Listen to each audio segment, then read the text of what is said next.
ফুলের পাপড়ি করা শেখাবো। চলো দেখে নিই। দেখো এখানে আমি গার্ডার দিয়ে একটা ফুলের কুড়ি মতন করে নিয়েছিলাম। এখন পাপড়িগুলো করেছি। এইগুলো দেখো, এটা হচ্ছে ট্রিপল ক্রশের পাপড়ি। পাপড়িগুলো বানানো খুব সোজা, তোমরা শিখে নিলে তোমরাও পারবে। দেখো আমি এইগুলো করে নিয়েছি, আর বাকিগুলো তোমাদের সামনে করব। যেহেতু আমার এইগুলো করা হয়ে গেছে, তোমরাও এখান থেকে এখানে তো গিট বাঁধা হয়ে গেছে। তারপরে আবার এখান থেকে আমি 4টে ঘর তুলব। 1 2 3 4, 4টে ঘর তুললাম। তারপর এখানে দুবার ঘোরাবো, কেননা এটা ট্রিপল ক্রোশে হচ্ছে। তারপর পরের ঘরটাতে আমি বুনবো। তুললাম, এবারে এই দুটো তুললাম আগে, আবার দুটো তুললাম, আবার দুটো তুললাম, মোট 3টে ঘর তুলে নিলাম। তাহলে এটা ট্রিপল ক্রোশে হলো। আবার আমরা একই ঘরের মধ্যে আরও দুটো ট্রিপল ক্রোশে করে নেব। এই দুটো করলাম, এই দুটো করলাম, আবার এই দুটো করলাম, দিয়ে একটা হুকে এলো। আবার সেম ঘরে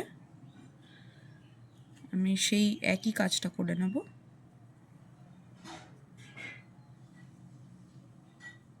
হলো, এই 3টে হয়ে গেল। তো একটা পাপড়ির আকারে চলে এসছে। এবারে আবার এই পাপড়িটাকে বন্ধ করার জন্য আমি আবার 4টে ঘর তুলে নেব, কারণ আমি 4টে ঘর এখানে তুলেছিলাম। তাই জন্য 4টে ঘর আবার পরপর এখানে তুলে নিয়ে এই পাপড়িটাকে লক করব। এখানে সিঙ্গেল ক্রোশিয়া দিয়ে আমি লক করে দিলাম। দেখো একটা পাপড়ি হয়ে গেল। দেখি আরও আরেকটা করে নিই।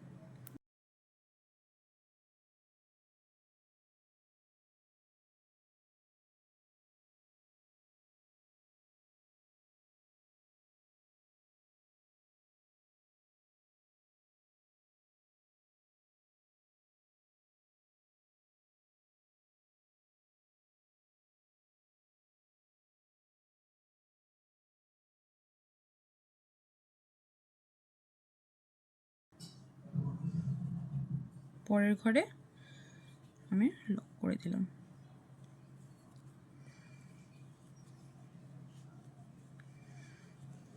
এই হয়ে গেল আমাদের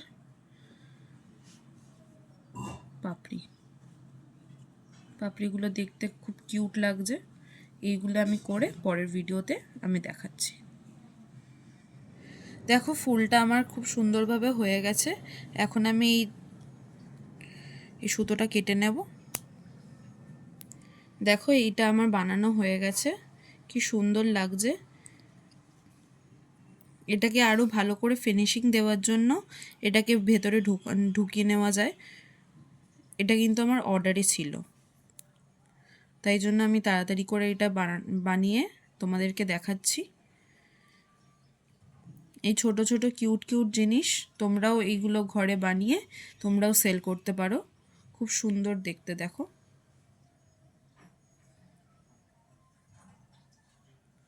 পরের ভিডিওতে দেখা হচ্ছে। Thank you so much.